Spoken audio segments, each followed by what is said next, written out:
What happens when a Cockney flower girl dares to speak like a duchess? If it's raining worse, it's a sign it's nearly over. Come on, buy a flower for poor girl. May I present Miss Elizabeth Doolittle? How do you do? How kind of you to let me come. Oh, not at all. In 1938, a small British film called Pygmalion turned that question into cinematic magic, mixing class satire, sparkling wit, and an unforgettable transformation that inspired My Fair Lady years later. Let's dive into the fascinating world of Pygmalion, 1938, a film that still feels astonishingly fresh. Before we begin, don't forget to subscribe to Sajjad Classic, your home for timeless Hollywood and British gems. Let's slow the film down and walk through it beat by beat. Not just what happens, but how it feels, why it matters, and what the small moments reveal about class, language, and agency. Opening world, Covent Garden and the sound of survival. The film drops us straight into Eliza Doolittle's world, Covent Garden under a persistent drizzle. It's noisy, tactile, and immediate. Carts clatter, vendors shout, umbrellas hiss. Eliza is introduced not as an abstract idea, but as someone doing a job, arranging, selling, hustling flowers with a voice shaped by poverty and neighborhood. Her accent is an instrument of daily survival. It announces her place and determines how people treat her. We see the physical details, damp hair plastered to the face, the thick-soled shoes, the way she shields the blooms, all of which make her transformation later feel earned, because she's not starting from blankness, but from a lived reality. But I heard you call him Freddie. Now, don't you try and deceive me. Yeah, who's trying to deceive you? I called him Freddie or Charlie. Same as you might yourself if you was talking to a stranger and wished to be pleasant. Come along, Mother. Sixpence thrown away. Meeting Higgins. Collision of two worlds. Enter Professor Henry Higgins. Precise, impatient, fascinated by speech as a scientific problem. Woman, cease this detestable boo-hooing instantly. I've a right to be if I like, same as you. A woman who utters such depressing and disgusting sounds has no right to be anywhere. Oh. Remember that you're a human being with a soul, with the divine gift of articulate speech, and that your language is the language of Milton, Shakespeare, and the Bible. Don't sit there crooning like a bilious pigeon. Oh. Ow. Hems, what a sound. Their first interactions are a collision, not melodramatic, but electrically specific. He listens like a scientist hears sound waves. She talks like someone used to being ignored, but sharp with observation. Higgins doesn't see a person at first. He sees a set of phonemes that can be manipulated. The film plays this imbalance visually and verbally. Close-ups on Higgins's amused face, wider frames showing Eliza's diminutive figure in the street. There's humor, Higgins' wit, Eliza's quick retorts, but also the seed of unequal power, the bet and the politics of experiment. Higgins and Colonel Pickering make the wager that Eliza can be taught to pass in high society. Or anyone would think he was my father. Higgins, I'm interested. What about that boast of yours that you could pass her off as a duchess at an ambassador's reception? Well, what about it? I'll say you're the greatest teacher alive if you make that good. I'll bet you all the expenses of the experiment you can't do it, and I'll pay for the lessons. Oh, you're real good. Come here. Oh, thank you, Captain. Come here, sit down. It's framed almost like a clinical trial. Pickering functions as a gentler foil, courteous, respectful, and genuinely interested in Eliza's welfare, whereas Higgins treats the project as an intellectual puzzle. She's so deliciously low.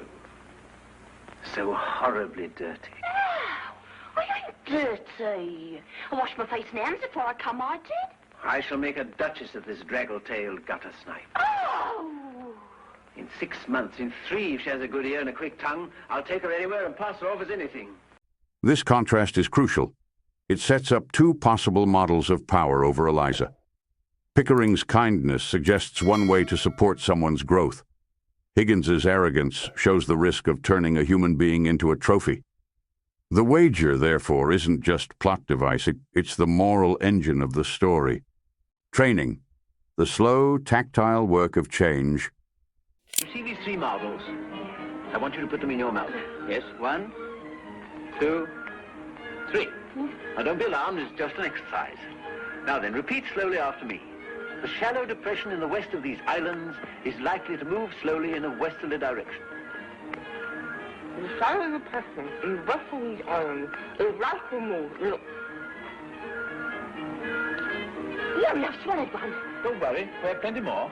The training sequences are the movie's heart because they dramatize transformation as repeated, disciplined labor, not a single magic moment. No, no. Do it again. I'll try. No, no, no. I've told you 500 times. You drive me mad, girl. Come, Higgins, be reasonable. Once more. No. Think of them as a montage of small humiliations and small victories. Phonetic drills. Like father. E. As in machine. Higgins drills vowel shapes and consonants, correcting mouth positions, the placement of tongue and lips. The camera lingers on mouths, on breath, on the altered rhythm of speech. Repeat after me. A. E. The rain in Spain Rain in Spain stays mainly in the plains. stays mainly in the... Manner and posture, lessons in how to hold a cup, how to cross a room without bumping furniture, how to modulate laughter so it's acceptable in a drawing room.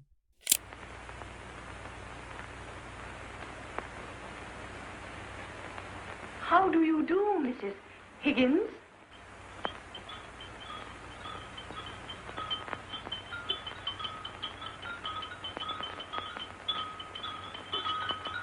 Mirror and self-scrutiny. Eliza studies herself, practicing expressions until they feel less foreign. These mirror scenes are quiet but telling. She's learning a new face to present to the world. Each lesson chips away at the blunt edges of her public identity and sharpens a new, socially legible self. The film stages Eliza's public tests in settings staffed by codified behaviors, shop counters, salons, and finally the embassy ball. These are not neutral places. They are theaters of class where language and deportment operate as currency. The embassy ball scene is the apex. Costuming and mise-en-scène amplify the illusion. Every gesture is scrutinized, every syllable decoded.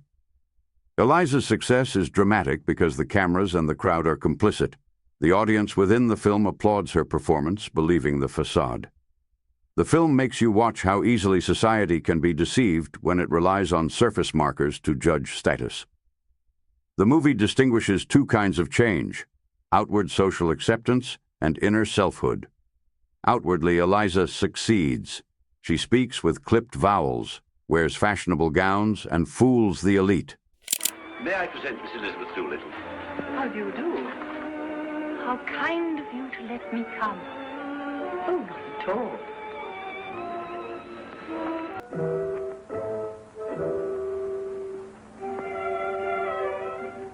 Charming.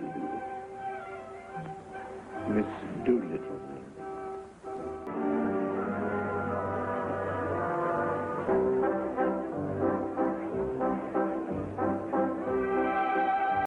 But the film also keeps returning to quieter interior moments. A pause after applause, a look in private when she realizes she is treated differently. I must say Eliza did it awfully well. You see, lots of the real people can't do it at all. Those pauses are where the moral complexity grows. You begin to feel that the transformation has a cost, not only the loss of familiar speech, but an estrangement from the people who once recognized her without pretense. As Eliza changes, the balance of power between her and Higgins shifts and then fractures. Higgins's control was never just pedagogical, it's emotional and rhetorical. He can define how she will be read by society. That control creates dependency. Eliza's new opportunities are possible because of Higgins's skill, yet those same opportunities can feel like ownership. The film stages several confrontations where Eliza asserts herself.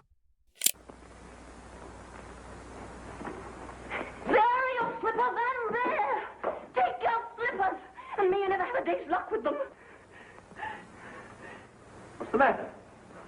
Anything wrong? No, nothing wrong with you. I've won your bets, you haven't I? That's all that counts. I don't matter, I suppose. You won my bet. You presumptuous insect, I won it. Why did you throw those slippers at me? It's because I wanted to smash your face in. I'd like to kill you, you brute. Why didn't you leave me where you found me? In the gutter.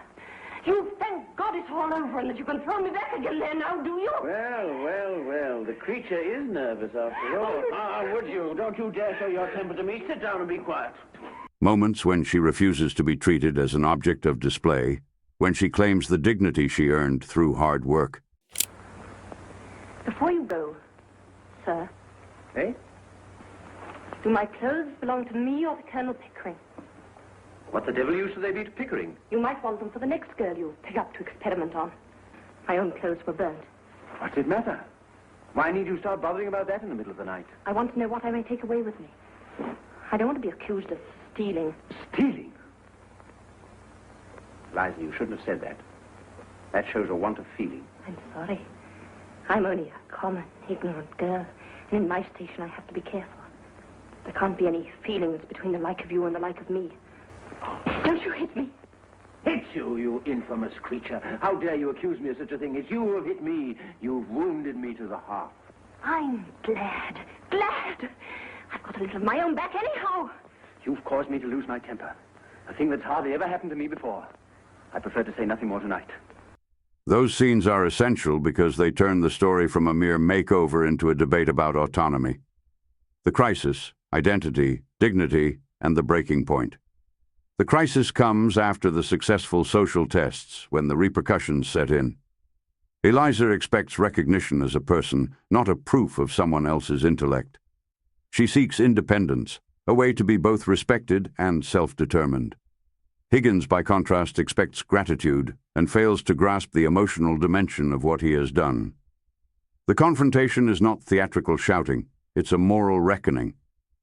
Eliza's indignation, her insistence on being more than a project, exposes Higgins's blind spots and forces him, and the audience, to see her as a subject, not an experiment. We were above that in Covent Garden. What do you mean? I sold flowers. I didn't sell myself. Now you've made a lady of me, I'm not fit to sell anything else. I wish you'd left me where you found me. The film's conclusion resists tidy closure.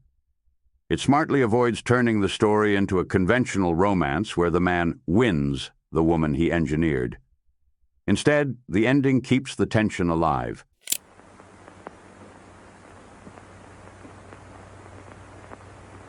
I washed my face and hands before I came. I did.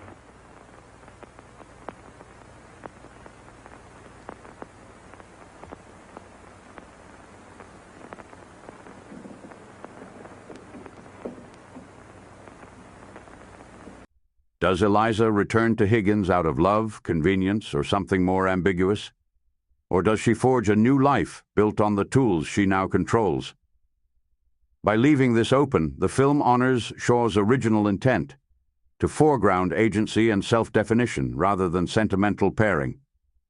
The unresolved nature asks the viewer to sit with moral complexity, to consider whether transformation is empowerment when the means of transformation were imposed.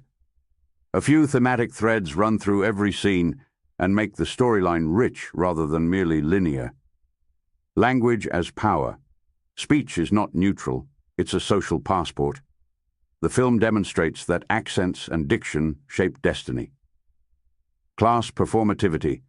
The movie reveals class as a set of acted conventions. If you learn the manners, you can pass, but passing doesn't erase origin. Identity beyond performance. The core question is whether selfhood is performance or essence. Eliza's final stance suggests identity must be claimed, not simply given by others. Ethics of help. The story probes whether help that strips someone of their context can be benevolent or harmful. The script's power lies in small, specific moments. Eliza's stubborn pride when she refuses charity. Here I am, I'm ready to pay. I'm not asking any favours. He treats me as if I was dirt. I know what lessons cost, and I'm ready to pay. Higgins's dismissive jokes that thinly veil admiration. Should we be married? Yeah. There you are, as the girl very properly says, gah. Who would marry me? By George, Eliza, before I've done with you, the streets will be strewn with the bodies of men shooting themselves for your sake. Here, he's off his chump. He is. I'm going. I don't want no loonies teaching me. Oh, I'm mad, am I? Very well, Mrs. Pierce, don't order those things. Throw her out. Colonel Pickering's gentle compliments that contrast with Higgins's brusqueness. Doesn't it occur to you, Higgins, that the girl has some feelings? Oh, I don't think so. Costumes, rain-soaked streets, the echo of footsteps in Higgins's study, all of these serve the narrative by signaling change without spelling it out. The film trusts visual and auditory details to do moral and emotional work. At its core, Pygmalion is a study of human dignity under cultural pressure. It shows that learning a new language or manner can open doors, but it also asks what you must trade to walk through them. The film doesn't answer that question neatly. It forces you to weigh the benefits of social mobility against the value of community, voice, and self-determination. That moral ambiguity, delivered through intimate scenes, brisk dialogue, and carefully staged transformations, is what gives the movie its enduring power. When Pygmalion premiered in 1938, it wasn't expected to be a blockbuster. It was a British film with no American studio backing, made on a tight budget of around £87,000, modest even for the time, but word of mouth turned it into a phenomenon. British audiences, still struggling with class distinctions, found it sharp and relatable. A young woman wants to see you, sir. Young woman, what does she want? She says you'll be glad when you know what she's come about. She's a very common girl, sir. I'd have got rid of her only you see such queer people sometimes. All right. She's just a common flower girl. I picked her up in Covent Garden. You've asked her here? Oh, don't worry.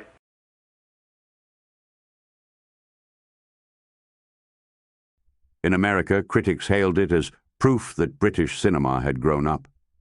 The film became a major international hit, earning several times its cost and running for months in both London and New York. It also crossed the Atlantic to Hollywood's awards circuit, where it made history.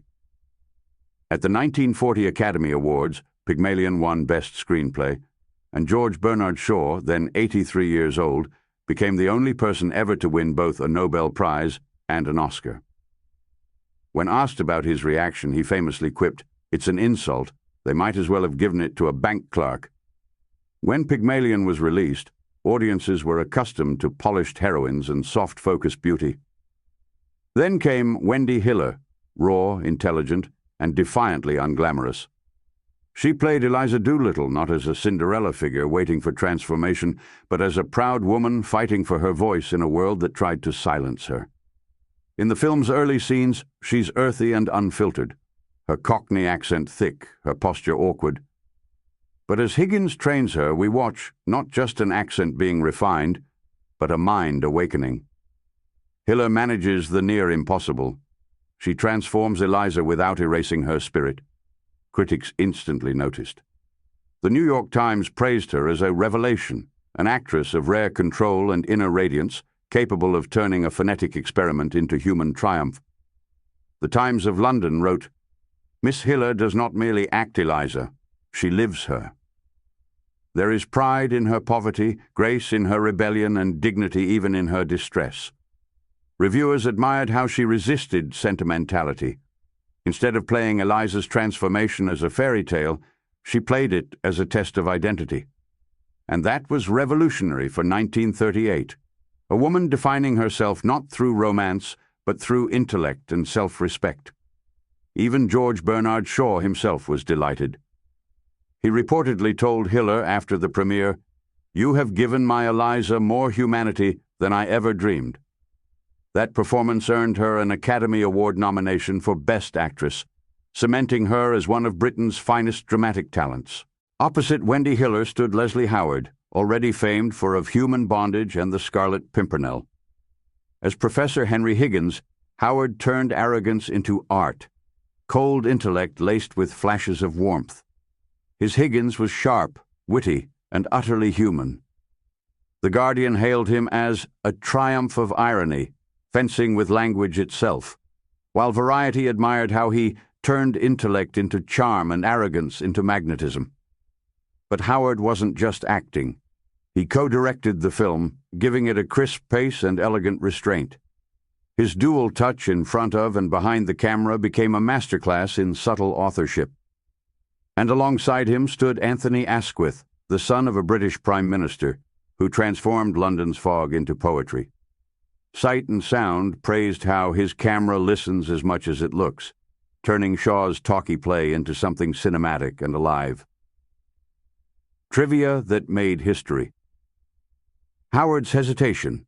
He almost refused the role, calling Higgins a heartless pedant. Shaw replied, "That's precisely why you must play him." A Prime Minister's son behind the lens, Asquith's elite background made his insights into class all the sharper. The bloody scandal. When Eliza exclaimed, "Not bloody likely," audiences gasped. It was one of the first times such a word was spoken on screen. Pygmalion didn't just entertain, it redefined screenwriting. It proved that dialogue could thrill as much as action. The exchanges between Higgins and Eliza were duels of class, wit, and pride, a new rhythm of cinema where words carried the punch. This brilliance inspired a revolution, and eventually, My Fair Lady. When Julie Andrews and Rex Harrison took it to Broadway in 1956 and Audrey Hepburn to the screen in 1964, the heart of it all was still Pygmalion, still Shaw's razor-sharp masterpiece. Beneath its humor and polish, Pygmalion is about transformation, and the price of it. Eliza doesn't just learn to speak differently, she learns who she is. It's a story of identity, class, and finding one's voice in a world that loves to silence it.